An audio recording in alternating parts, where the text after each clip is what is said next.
Ho passato ore cercando di capire cosa sta succedendo all'Est Europa. Ho consultato fonti diverse, tutte ufficiali e autorevoli, e la situazione è più pericolosa di quella che sembra. E oggi andiamo a analizzarla insieme. Mm?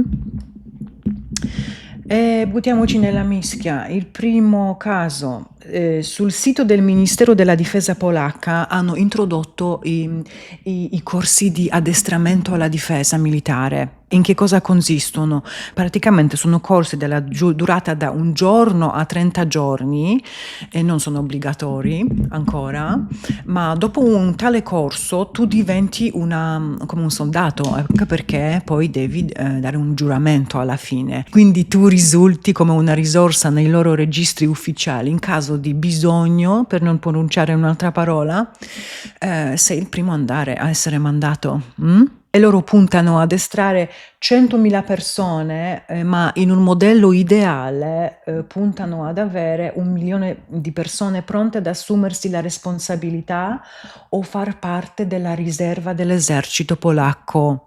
A me personalmente sembra come una mobilitazione di massa un po' nascosta. Questa notizia è ufficiale perché viene dal sito del Ministero della Difesa polacca, quindi una cosa seria. Ma andiamo avanti. È uscita una notizia bomba in Polonia perché un personaggio di spicco, perché non stiamo parlando di un signor Rossi, lui si chiama Andrzej Kowalski, è un vice capo dell'Ufficio di Sicurezza Nazionale, è capo del controspionaggio e dell'intelligence militare.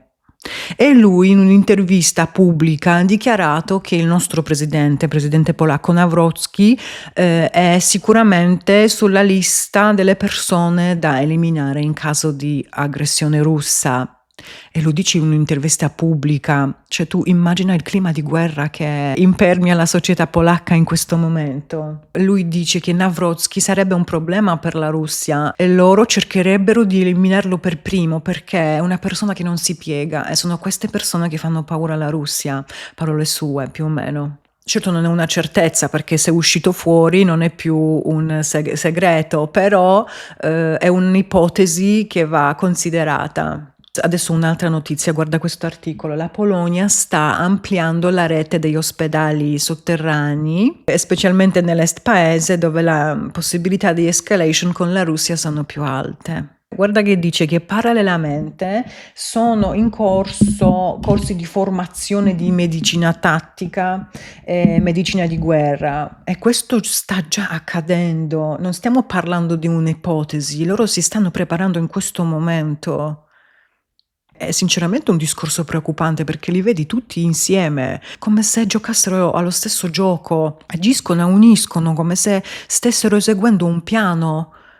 Ma chi lo comanda questo piano? Ci ho visto i ragazzi ucraini, che io non sono una grande fan del paese, Ucraina come paese, ma questi ragazzi che si danno forza, gridano, si danno forza perché vanno a combattere, sono figli di qualcuno. Loro sono nati per essere protettori, per godersi la vita, non per essere trattati come numeri, come carne da macello. Si stringe il cuore veramente, ma per tutti, non solo per loro, anche per quelli russi, non solo per quelli ucraini. Andiamo avanti, fino adesso cosa abbiamo visto? La Polonia sta costruendo ospedali sotterranei, abbiamo un generale che parla di liste segrete con i nomi delle persone da eliminare, di cui il nostro presidente, cioè tu guarda il clima di terrore che semina una informazione del genere, cioè in questo momento non è più teoria, è preparazione a qualcosa di concreto e anzi hanno tutti in mente una data. Chi l'ha stabilito questa data? Perché questa data? Scrivimelo nei commenti. Marzo 2026. Perché marzo 2026? C'è una profezia? O c'è qualcosa che non capiamo? Andiamo avanti. La Banca Nazionale di Sviluppo rivela una lista con le analisi, con i numeri, dei posti dove uno può sentirsi più sicuro in Polonia. Cioè a questo pensano oggi in Polonia. Cioè, gli esperti hanno analizzato la resilienza delle amministrazioni locali, infrastruttura critica e potenziali rischi militari, individuando le città e le regioni meglio preparate per una crisi militare. Ehm, no, tu cosa pensi? E poi, come ne ho parlato già prima, è uscita questa nuova moda di zaini di evacuazione. Tutti vogliono uno zaino di evacuazione. Non stiamo parlando di persone comuni, diciamo. Questo che parla è il portavoce del governo, si chiama Adam Szłapka, è il sottosegretario del ministro della difesa nazionale, Cesare Tomczyk, e loro spiegano in televisione cosa dovrebbe contenere uno zaino di evacuazione. La cosa più buffa, se posso dire così, è che la Polonia non è pronta per accogliere tutta la popolazione nei rifugi sotterranei. Cioè, da quello che ho letto io, solo 4% sono idonei a accogliere le persone. Quindi questo potrebbe essere anche una moda, ma visto insieme è un altro tassello che è preoccupante. Andiamo avanti. Io sono rimasta scioccata quando ho sentito che la cosa riguarda anche la Francia. Abbiamo questa signora che è la ministra della salute. Lei chiede ai direttori degli ospedali di prepararsi per accogliere soldati provenienti dai paesi alleati. Cioè, non stiamo parlando di pochi spiccioli, qua stiamo parlando di 15.000 soldati alleati entro il maggio 2026, ancora questo maggio 2026.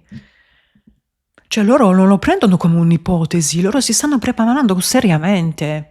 Loro giustamente in faccia non te lo dicono infatti che è normale che un paese preveda crisi e le loro conseguenze, ma tutti quanti insieme. Ma secondo te sanno qualcosa? Oppure una profezia che si sta autoalimentando e poi scoppia davvero una guerra da tutto questo? Perché questa è una brutta traiettoria che abbiamo preso in Europa e nel mondo anche. E poi mi è rimasto impresso nella mente che a Copenaghen, che era 2 ottobre se non mi sbaglio, Tusk dice che guardate che toglietevi le illusioni perché noi siamo già in guerra. Ma io non mi sento in guerra, sinceramente, non la vorrei. Le persone normali non vogliono la guerra perché tu la vuoi. E intanto l'Italia cosa rischia? L'Italia è nella NATO, quindi se la Polonia o un paese baltico viene attaccato, in teoria l'Italia dovrebbe rispondere come se fosse attaccata l'Italia stessa. E poi ci sono anche le basi americane qui in Italia. La prima che mi viene in mente è la Sigonella, quindi queste diventano sicuramente un bersaglio in un'eventuale guerra con la Russia. Poi c'è anche aspetto economico, perché la guerra significa l'energia più cara, spesa militare obbligata e meno soldi per altre realtà, sanità, istruzione, strade. Poi, quarto, se scoppia qualcosa a est, i flussi migratori toccheranno anche all'Italia. E parliamoci chiaro, l'Italia è già sotto pressione dal Mediterraneo. E infine l'Italia dovrà scegliere da che parte stare.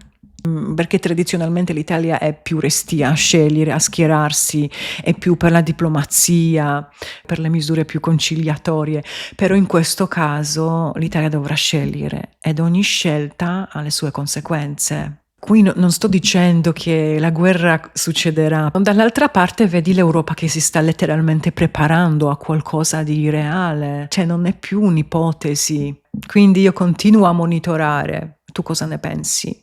Dimmelo nei commenti.